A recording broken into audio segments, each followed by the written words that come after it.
Hey there, South Florida. After a cool start, we had temperatures officially in the 50s this morning across Miami-Dade, Broward, into the Keys.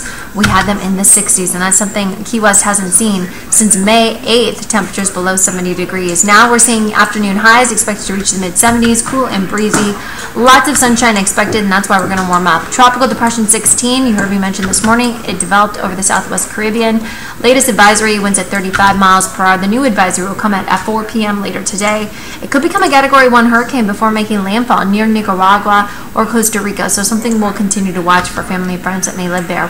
Otherwise, we'll continue a warming trend going into Thanksgiving. Slight chance of a shower as a front does approach the area, but otherwise looking good for the next 7 days.